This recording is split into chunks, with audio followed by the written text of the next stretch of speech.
Juftoj të ndiqni programin përmes Biblës me Dr. J. Vernon McGee.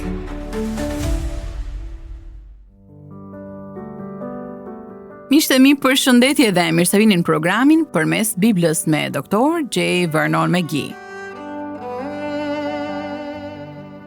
Nita dhe familja e saj ndiheshin të pashpresë, sepse nuk dinin se si të zgjidhnin problemet që kishin. Ajo na tregoi se në shtëpinë e saj, të gjithë ishin të sëmurë dhe nuk ishin paqe me njëri tjetrin. Djali i madh thot ajo grindej vazhdimisht me gruan e tij. Një ditë, gruaja u largua nga shtëpia dhe shkoi tek prindrit e saj. Djali i vogël, pavarësisht se nuk kishte asnjë problem fizik apo mendor, nuk po martohej dot, dhe ky ishte një shqetësim për nënën. Kishte njohur vajza të ndryshme, por me asnjë nuk përfundonte në lidhje martësore. Një ditë, Nita thot se zbuloi programin përmes Biblës. E ndoqja fillimisht thot ajo se ishte një program në gjuhën time, Marathi, gjë që nuk e dëgjoj shumë shpesh në media. U gëzova pa masë dhe lash çfarë ishte duke bërë dhe ula ta dëgjoja. Që nga ajo kohë, fillova ta ndiqja çdo ditë dhe e të lutesha çdo ditë në program. Mësova shumë gjëra të reja për Biblën dhe për besimin e krishterë përmes këtij programi.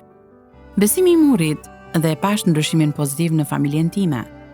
Perëndia filloi të përgjigjej lutjeve të mia. Nusja e djalit u rikthye në shtëpi dhe tani ata jetojnë në paqe. Edhe djali im i vogël u martua dhe tani po pret një fëmijë. Besimi ynë vazhdon të rritet, ndërsa studiojmë së bashku fjalën e Perëndisë në programin përmes Biblës. Jam mirënjohëse Perëndisë plot fuqishëm dhe të gjithë ju që punoni për këtë program. Po kështu jam shumë mirënjohëse për stafin tuaj që lutet me dëgjuesit. Lutjet e tyre me gjithë zemër më kanë inkurajuar shumë që të vazhdoj të besoj Perëndisë, edhe në momente që duken paraudalje. Tani besoj se fjalët e Perëndisë janë e vërteta që duhet ta dinë të gjithë. E përlëvdoj atë për çdo gjë që më ka dhënë. Kështu e përfundon mesazhin e saj Nita, një dëgjuese e programit tonë në gjuhën Marathi, që është një nga 120 gjuhët e botës në të cilët transmetohet programi përmes Biblës. Nëse edhe ju miqtë e mi jeni ndikuar nga ky program, juftoj të na shkruani në adresën përmes@gmail.com ose mund të na kontaktoni në rrjetet tona sociale. Ne presim të dëgjojmë për jush. Në programin ton të sotëm, Dr. McGee do të vazhdoj studimin e librit të parë të Biblës, Zanafillës. Dr. McGee thotë se Zanafilla është një libër kyç për të studiuar nga ne si besimtarë krishterë. Në këtë libër përmenden shpesh thënia: "Këto janë gjeneratat e", sepse libri i zbulesës na tregon për familjet e para në historinë njerëzore. Kjo është shumë e rëndësishme për ne, sepse ne jemi pjesë e familjes njerëzore që ka filluar pikërisht këtu. Por më shumë, le ta ndjekim me vëmendje Dr. McGee. Ju uroj të gjithëve dëgjim të këndshëm.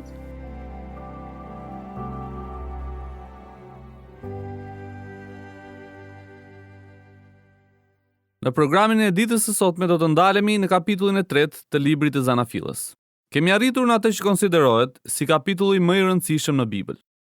Besoj se për këtë konstatim kam edhe miratimin e të gjithë interpretuesve dhe studiuesve të Biblës. Dr. Griffith Thomas, për shembull, e ka quajtur kapitullin 3 si pika e kthesës në Bibël. Nëse nuk jeni të sigurt, provoni të lexoni kapitujt 1 dhe 2, kapërcejeni kapitullin 3 dhe lexoni pastaj kapitujt 4 deri në 11. Do të vini re se ka një hendek që duhet mbushur. Gjithashtu duhet ketë ndodhur diçka.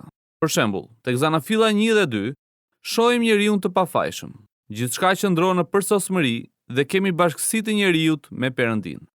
Por sa po fillojmë të lexojmë kapitullin 4 dhe të shkojmë jo më larg se kapitulli 11, do të shohim xhelozi, zemërim, vrasje, mashtrim, rebelim dhe gjykim. Ngrihet pyetja, nga erdhën të gjitha këto? Në të vërtetë nuk mendoj se kanë fillimin në kapitullin 3, por lidhur me njeriun, nisin këtu. Më lejoni të citoj një pohim për kapitullin 3. Këtu arrim deri në burimin e shumë lumejve të së vërtetës hyjnore. Këtu zëfill drama e madhe që po luhet në skenën e historisë njerëzore dhe që për afro 6000 vjet akoma nuk ka arritur në epilog.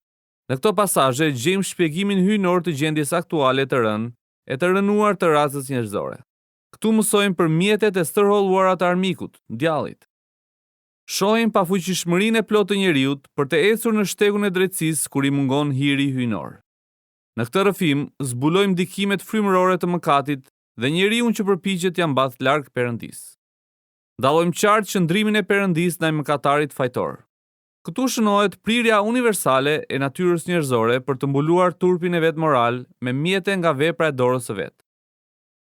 Këtu na mësohet plotësimi i hirplot i nevojave tona nga Perëndia. Këtu nis të rrjedhën lumi i profecisë që vërshon përgjatë gjithë shkrimit të shenjtë. Këtu mësojmë se nuk mund t'i qasemi Perëndisë përveç se me anë të një ndërmjetësi. Në këtë pjesë të parë na jepet skena e tundimit të njeriut. Por gjarpri ishte më dinaku ndër të gjitha bishat e fushave që Zoti Perëndi kishte krijuar. Dhe i tha gruas: "A ka thënë me të vërtet Perëndia mos hani nga të gjitha pemët e kopshtit?" Zanafilla kapitulli 3, vargu i parë. Ngrihet pyetja, pse tundimi? Nëse i referohemi sërish kapitujve 1 dhe 2, shohim se njeriu u krijua i pafajshëm, por nuk u krijua i drejtë. Çfarë është drejtësia atëherë? Drejtësia është ruajtja e pafajësisë në tundim. Pra tundimi ose të rrit ose të shkatëron, sjell përpasoj një nga të dyja. Kopshti i Edenit nuk ishte serë dhe njeriu nuk ishte bimë e mbjellë në serë. Karakteri duhet të zhvillohet dhe kjo arrihet vetëm nën praninë e tundimit. Njeriu u krijua si qenie e përgjegjshme dhe ishte përgjegjës për të lavdëruar, për të bindur, për të shërbyer dhe për të nënshtruar një qeverisjeje hyjnore. Njeriu nuk u vetë krijua. Nuk mendoj se ka ndonjë që të pretendoj këtë gjë, por ishte Perëndia që e krijoi. Në kushtin që vendosi, Perëndia nuk u tregua arbitrar. Njeriu t'i tha: "Por nuk do ta hash nga pema e njohjes të së mirës dhe së keqes, ditën që do ta hash prej saj, ke për të vdekur me siguri." Zanafilla kapitulli 2, vargu 17. Kjo nuk ishte e vetmja pemë nga e cila mund të haje fruta. Po që se njeriu do të vdiste nga uria, se do të vdiste po të hante edhe nga ajo pemë, atëherë do t'i kishte qenë një veprim arbitrar. Por në kopësht kishte një bollok pemësh frutore. Kështu njeriu nuk e kishte as pak të domosdoshme të hante pikërisht nga kjo pemë. Për rrjedhoj shohim se njeriu shfaqet në skenë si një krijesë e përgjegjshme. Në këtë varg të parë prezantohemi me gjarprin. Menjëherë mund të ngrihet logjikshëm pyetja: po nga ç'vrim doli ky gjarpër? Si hyri në kopshtin e Edenit? Nga ajo që mund të zbulojmë në fjalën e Perëndisë, gjarpri nuk ishte një krijesë zvarranike. Në të vërtetë nuk e dim se nga erdhi, vetëm na thuhet se ishte aty. Fjala e Perëndisë lë jashtë shumë hollësi. Gjarpri ishte një krijesë që mund të përdorej nga Satani dhe kështu ndodhi. A nuk është kjo metoda që përdor Satani edhe sot? Pali u shkroi Korintasve. Dhe nuk është për të çuditur, sepse Satana i vet u zhndërrua në engjëll drite. Tek 2 Korintasve, kapitulli 11, vargu 14. Për Satanin flitet më shumë në librin e zbulesës. Kështu dragoi i madh, gjarpri i lashtë, që është quajtur djallë edhe Satan, që mashtron gjithë dheun, u hodh mbi tokë, me të u hodhën edhe engjëjt e tij. Zbulesa kapitulli 12, vargu 9. Kjo krijesë nuk ishte një gjarpër zvarranik siç e mendojmë ne sot. Pamja që na përshkruan Perëndia për gjarprin nuk është as pak kështu. Ai e kapi dragoin, gjarprin e lashtë që është djalli dhe Satani, dhe e lidhi për 1000 vjet. Zbulesa kapitulli 20, vargu 2. Pra kjo është një krijesë me aftësi të jashtëzakonshme. Tek Zanafilla nuk na jepet asnjë hollësi për origjinën e tij. Unë besoj se Isaia 14 dhe Ezekieli 28 na tregojnë origjinën e kësaj krijese dhe se si u bë krijesa që u bë. Mëtej në vargun 2 dhe 3 të kapitullit të 3 lexojmë: Dhe gruaja ju përgjigj gjarprit: nga fruti i pemëve të kopshtit mund të ham, por nga fruti i pemës që është në mes të kopshtit, Perëndia ka thënë: mos hani dhe mos e prekni, ndryshe do të vdisni. Për çfarë syje ju afrua gjarpri gruas? Pse nuk ju afrua burrit? Kur Perëndia krijoi Adamin, i kishte thënë që mund të hante nga cilado pemë në kopësht, përveç kësaj. Gruaja u krijua e fundit dhe e mori këtë informacion dora e dytë, pra nga burri. Kështu gjarpri ju afrua asaj të parës. Të jemi sinqert, mendoj se gruaja u krijua më me finesë se burri. Domethënë, ajo në përbërje të saj kishte më tepër dëmshuri dhe simpati. Ajo ishte ndoshta më e hapur ndaj sugjerimeve se sa burri. Gruaja ka një natyrë më zhbiruese e më hulumtuese se sa burri. Ajo është e para që ndjek kulte dhe madje udhëheq edhe burrin drejt tyre. Në të vërtetë, shumë prej themeluesve të këtyre kulteve janë femra. Satani e dinte mirë se ç'ishte duke bërë. Vini re se çfarë bëri. Ai kishte një metodë shumë të stërholluar. I bëri gruas një pyetje që holli dyshim mbi fjalën e Perëndisë. Po a ka thënë vërtet Perëndia të mos hash nga pemët e kopshtit? Ai ngre hije dyshimi dhe ndes kureshtjen në mendjen e saj. Gruaja i përgjigjet: "Ne mund të ham nga të gjitha pemët, përveç kësaj peme që Perëndia na tha, nuk do të hani." Perëndia tha vetëm kaq, por ajo i shton edhe diçka tjetër. "Dhe as do ta prekni, për ndryshe keni për të vdekur." Unë vetë nuk e gjej të shkruar ndokund ku ai të ketë thënë as nuk do ta prekni. Atëherë gjarpri i tha gruas: "Ju s'keni për të vdekur as pak, por Perëndia e di që ditën që do t'i hani, sytë tuaj do të hapen dhe do t'jeni në gjendje si Perëndia të njihni të mirën dhe të keqen." Zanafilla kapitulli 3, vargjet 4 dhe 5. Në vend që të thoshte ti ke për të vdekur me siguri, ajo që tha në të vërtet ishte ti me siguri nuk ke për të vdekur. Kjo është absolutisht e pamundur. Ai vë në dyshim mirësinë e Perëndisë. Nëse Perëndia është i mirë, pse vendosi këto kufizime? Gjarpri do të nënkuptoj se Perëndia nuk është i drejtë kur thot ti nuk ke për të vdekur. Gjarpri vë në dyshim edhe shenjtërinë e Perëndisë kur thot ju do t'i jeni vetë si Perëndi, sepse Perëndia e di se ditën që do t'i hani, sytë tuaj do të hapen dhe ju do të jeni në gjendje si Perëndia të njihni të mirën dhe të keqen. Eva i shtoi diçka fjalës së Perëndisë. Liberalët dhe ateistët i heqin diçka fjalës së Perëndisë. Ai ka paralajmëruar për pasojat që vijnë në të dyja këto raste. Kultet dhe me qëra fjala edhe disa fundamentalistë i shtojnë fjalës, dhe Perëndia ka paralajmëruar për pasojat. Ka madje edhe nga ata që thonë se janë të shpëtuar me anë të ligjit. Ata argumentojnë duke thënë: "Po, me anë të besimit, por është besimi plus diçka tjetër." Dhe ata janë gati të dalin me çfarëdo lloj diçkaje. Fjala e Perëndisë e thotë qartë. Jezusi u përgjigj dhe tha: "Kjo është vepra e Perëndisë, që ju të besoni në atë që ai ka dërguar." Tek Gjoni kapitulli 6, vargu 29. Kjo është shumë e rëndësishme. Gjarpri me shumë dinakëri kundërshton Perëndin dhe zëvendëson fjalën e Perëndisë me fjalën e tij. Libri i Romakëve na mëson për bindje me besim. Besimi çon në bindje dhe mosbesimi çon në mosbindje. Dyshimi të çon drejt mosbindjes gjithmonë. Dhe gruaja pa që pema ishte e mirë për të ngrënë, që ishte e këndshme për syt, dhe që pema i ishte e dëshirueshme për ta bërë të zgjuar dikë. Dhe ajo mori nga fruti i saj, e hëngri dhe i dha edhe burrit të saj që ishte me të, dhe hëngri edhe ai. Zanafilla kapitulli 3, vargu 6. Vini re se ftesa e gjarprit është shumë interesante. Ishte një ftesë për të kënaqur mishin. Pema ishte e mirë për të ngrënë. Por nuk ishte kjo gjithçka. Nuk është kjo më e rëndësishmja. Ishte e këndshme për syt. Ishte një ftesë që prekte pjesën psikologjike të njeriut, mendjen e tij. Dhe pema ishte e dëshirueshme për ta bërë dikë të zgjuar. Kjo është një ftesë që i bën thirrje pjesës fetare të njeriut. Vini re se kjo është saktësisht mënyra me të cilën Satani tundoi Zotin Jezus kur ky ishte në shkretëtir. Mund të shihni tek Mateu 4, Marku kapitulli 1 edhe Luka kapitulli 4. Në fillim ai tha Zotit: "Kthej këta gurë në bukë." Kjo është ftesa për të kënaqur mishin, sikurse fruti ishte i mirë për të ngrënë. Pastaj Satani i tregoi Zotit gjithë mbretëritë e botës dhe ja ofroi Zotit Jezus. Dhe kjo ishte ftesa për mendjen, siç ishte pema e këndshme për syt. Së fundi Satani i tha: "Hidhu nga maja e tempullit." Kjo kishte të bënte me pjesën fetare të njeriut, siç ishte fruti i dëshirueshëm për ta bërë dikë të zgjuar. Mendoj se djalli nuk i ka ndryshuar taktikat e tij. Ai përdor po ato taktika të lashta edhe me ty edhe me mua. Arsyeja që vazhdon t'i përdor është se këto taktika vazhdojnë të funksionojnë. Djalli nuk e ka të nevojshme të ndryshojë taktikat kundër nesh, pasi ne vazhdojmë të bijem në të njëjtën grack. Gjoni shkroi: "Sepse gjithçka që është në botë, lakmia e mishit, lakmia e syve dhe krenaria e jetës, nuk vijnë nga Ati, por nga bota." Tek 1 Gjonit kapitulli 2, vargu 16. Lakmia e mishit është njësoj si pema që ishte e mirë për të ngrënë. Lakmia e syve është pema që ishte e këndshme për të parë. Krenaria e jetës është pema që ishte e dëshirueshme për ta bërë dikë të zgjuar. Këto gjëra nuk vijnë nga Ati, por nga bota.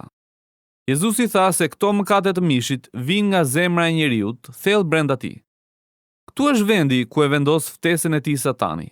Kjo është metoda që ai përdor për t'ia arritur ta devijojë njeriun nga rruga ku duhet të ecë. Dhe ja ka dalë mban me sukses. Evës dhe Adamit ju tha se do t'i ishin në gjendje të njihnin të mirën dhe të keqen. Dhe çfarë ndodhi? Ja ku kemi rrjedhojat e rënies së njeriut. Atëherë ju hapën sy të dyve dhe e panë që ishin lakuriq. Kështu ata qepën gjethe fiku dhe bën breza për të mbuluar. Zanafilla kapitulli 3, vargu 7. Atëherë të dyve ju hapën syt. Kjo i referohet ndërgjegjes së tyre. Para rënies, njeriu nuk kishte ndërgjegje, ishte i pafajshëm. Pafajësia është ignorancë, mungesë e njohjes të së keqes. Njeriu nuk e krijoi ndërgjegjen. Ndërgjegja është një akuzues që jeton brenda secilit prej nesh. Një psikolog i shquar i krishterë ka thënë se kompleksi i fajt është po aq pjesë e njeriut sa ç'është edhe dora e djathtë. Njeriu nuk mund të çlirohet nga kompleksi i fajt psikologjikisht. Dhe ata e panë që ishin lakuriq, kështu ata qepën gjethe fiku dhe bën breza për të mbuluar. Pema e njohjes të së mirës e së keqes nuk është pemë molle. Këto gjethe fiku fshinin, por nuk mbulonin me të vërtetë. Adami dhe Eva nuk u rrëfyen. Ata vetëm u përpoqën të mbulonin mëkatin e tyre. Nuk ishin gati të pranonin gjendjen e tyre në humbje. Kjo është e njëjta gjendje e njeriut që rend pas fesë. Ai kryen ritet dhe traditat, shkon në faltore dhe bëhet shumë fetar. A keni vënë re se Krishti e mallkoi një pemë fiku? Ky është një fakt shumë interesant. E menjëherë pas kësaj, ai denoncoi fen. Ai e denoncoi fen me gjithë qenien e tij, sepse feja thjesht e mbulon mëkatin. Në këtë tundim, Satani dëshironte të hynte midis shpirtit të njeriut dhe Perëndis. Me fjalë të tjera, ai dëshiron ta zvjedhë e largojë njeriun nga Perëndia dhe ta fitojë atë për vete. Pra të bëhej ai Perëndia i njeriut. Tundimet e mishit nuk do të kishin patur efekt mbi njeriu në atë kohë. Ai nuk do të tundohej të vidhte, të gënjente apo të lakmonte. Njeriu tundua të vinte në dyshim Perëndin. Cili ishte problemi i të riut pasanik? Ai nuk i besoi Perëndis. Në shëmbulltyrën e Egjrës, Egjra janë ata që nuk e besojnë Perëndin. Vini re metodën e Satanit. Së pari, Eva pa se pema ishte e shishme për të ngrënë. Së dyti, ishte e këndshme për syrin. Së treti, ishte e dëshirueshme për ta bërë dikë të zgjuar. Satani vepron nga jashtë brenda. Nga ana tjetër, Perëndia e fillon me zemrën e njeriut. Feja është diçka që gërryen e pastron pjesën e jashtme, por Perëndia nuk fillon me fen. Më lejoni të bëj një dallim. Krishtërimi nuk është një fe. Krishtërimi është Krishti. Ka shumë fe, por Zoti Jezus shkoi drejt në zemër të problemit kur tha, duhet të lindni sërish. Ai u tha farisejve që ishin shumë fetar nga jashtë. Pastrojeni pjatën nga brenda. Jeni si një varr i zbukuruar nga jashtë me mermer e lule, por nga brenda mbeteni vetë se një grumbull eshtrash. Çfarë përshkrimi? Adami dhe Eva, në vend që të rrëfenin mëkatin e tyre, qepën gjethe fiku për të mbuluar. Njerëzit vazhdojnë të shkojnë në kish, të kryejnë ritualet fetare e të bëjnë vepra të mira, kur në të vërtetë duhet të rrëfejnë mëkatet e zemrës. Pastaj dëgjuan zërin e Zotit Perëndi që shëtiste në kopësht në flladin e ditës. Dhe burri e gruaja e tij u fshehen nga prania e Zotit Perëndi midis pemëve të kopshtit. Atëherë Zoti Perëndi thirrri njeriun dhe i tha: "Ku je?" Zanafilla kapitulli 3, vargjet 8 dhe 9. Feja të ndan nga Perëndia dhe Adami i humbi. Është Perëndia tani që kërkon njeriun dhe jo njeriu që kërkon Perëndin. Ai u përgjigj: "Dëgjova zërin tënd në kopësht dhe pata frikë sepse isha lakuriq dhe u fsheha." Dhe Perëndia i tha: "Kush të tregoi se ishe lakuriq? Mos vallke ngrënë nga pema që unë të kisha urdhëruar të mos haje?" Njeriu u përgjigj: "Gruaja që ti më vure pranë, më dha nga pema dhe unë e hëngra." Zanafilla kapitulli 3, vargjet 10 deri në 12. Vini re se tek Adami nuk shohim kurfar rrëfimi.